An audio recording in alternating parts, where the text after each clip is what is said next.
Cockroach जनता party. नाम सुनकर लगता है ना कि कोई इंटरनेट मजाक होगा। शुरुआत तो ऐसे ही हुई थी, लेकिन आज के इस एक्सप्लेनर में हम एक ऐसे मुद्दे पर चर्चा करने वाले हैं जो एक वायरल मीम से निकलकर देश के युवाओं का एक बड़ा सीरियस मूवमेंट बन चुका है। तो चलिए बिना किसी देरी के इस मुद्दे की गहराई में चलते हैं और समझते हैं कि आखिर ये अजीब सा लगने वाला नाम एक पॉलिटिकल फ्रंट में कैसे बदल गया। सिर्फ 2 दिन और फॉलोअर्स 6 मिलियन यानी 7.5 लाख। ये कोई छोटा आंकड़ा नहीं है।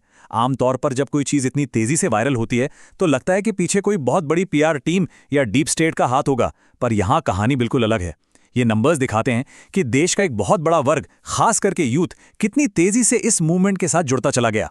लेकिन इसकी शुरुआत आखिर हुई कैसे? बिना किसी अंडरग्राउंड पॉलिटिकल बैकिंग के अभिजीत नाम के एक शख्स ने इसे अकेले ही एक जोक के तौर पर शुरू किया था। हाँ, यह सच है कि अभिजीत पास्ट में आम आदमी पार्टी के साथ काम कर चुके हैं, लेकिन इस प्लेटफॉर्म को उन्होंने बिल्कुल इंडिपेंडेंटली लॉन्च किया और देखते ही देखते एक कैजुअल मीम जी के एक बेहद सीरियस पॉलिटिकल फ्रंट में तब्दील हो गया। अब आते हैं इस मूवमेंट के नाम पर। आखिर कॉकरोच ही क्यों? इसके पीछे एक बेहद चर्चा में रही टिप्पणी है। ये स्टेटमेंट सुप्रीम कोर्ट के जस्टिस सूर्यकांत से जोड़ी जाती है। उन्होंने एलिजिटली कहा था कि देश के वो बेरोजगार युवा जो काम ना मिलने पर सोशल मीडिया एक्टिविस्ट या आरटीआई एक्टिविस्ट बन जाते हैं, वो कॉकरोचेस के समान हैं। अब आमतौर पर इसे एक अपमान की तरह देखा जाता, लेकिन इस मूवमेंट ने उन्होंने इस लेबल को पूरी तरह से अपना लिया। इन्होंने इस पूरी बात को एक नया रूपक ट्विस्ट दे दिया। उनका लॉजिक बड़ा सीधा है। अगर सत्ताधारियों ने सिस्टम को एक गटर बना दिया है जहां पावर वाले लोग क्रोकोडाइल्स यानी मगरमच्छ बनकर ऐश कर रहे हैं, तो उस गटर में उन्हें चुनौती देने के लिए कॉकरोचेस तो पनपेंगे ही। ये युवा अब पूरे गर्व के साथ खुद को कॉकरोच बुला रहे हैं जो इन क्रोकोडाइल से टकराने के लिए निकल पड़े हैं। तो इस आग को हवा कहां से मिल रही है? मुख्य कारण क्या है इस आक्रोश के? अगर ध्यान से देखें तो इस गुस्से के पीछे कई सिस्टमिक इश्यूज हैं। सीजीपी के फॉलोअर्स बार बार जिन परेशानियों का जिक्र करते हैं, उनमें सबसे बड़ा मुद्दा है नीट और दूसरी राष्ट्रीय परीक्षाओं के पेपर लीक्स, जिससे मेहनत करने वाले कैंडिडेट्स निराश हैं। उसके अलावा ग्रेजुएट्स में लगातार बढ़ती बेरोजगारी और आसमान छूती महंगाई, चाहे वो पेट्रोल हो, रेंट हो या हर महीने की ईएमआईज।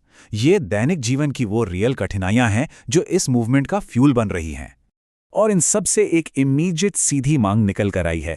नेशनल एग्जाम्स को सिक्योर ना कर पाने और पेपर लीक्स के चलते इस मूवमेंट ने देश के शिक्षा मंत्री धर्मेंद्र प्रधान के इस्तीफे की मांग की है। ये दिखाता है कि ये लोग सिर्फ शिकायतें नहीं कर रहे, बल्कि सिस्टम से सीधी अकाउंटेबिलिटी और जवाबदेही मांग रहे हैं। इसी अकाउंटेबिलिटी को इंश्योर करने के लिए कॉकरोच जनता पार्टी ने अपना एक फॉर्मल संविधान बनाया है, जिसमें 5 मेन सुधार यानी 5 पॉइंट रिफॉर्म एजेंडा शामिल है। आइए इन पर नजर डालते हैं। पहला पॉइंट है जुडिशियल रिफॉर्म। इनकी स्पष्ट मांग है कि किसी भी चीफ जस्टिस या जज को रिटायरमेंट के बाद राज्यसभा की सीट या कोई भी सरकारी पद देना पूरी तरह से बंद होना चाहिए। मुद्दा यह है कि जस्टिस पूरी तरह इंडिपेंडेंट हो और फैसलों में फ्यूचर पोस्टिंग्स को लेकर किसी भी तरह का कॉन्फ्लिक्ट ऑफ इंटरेस्ट ना हो। दूसरा पॉइंट है वोटर सिक्योरिटी, और यहां इनका रुख बेहद सख्त है।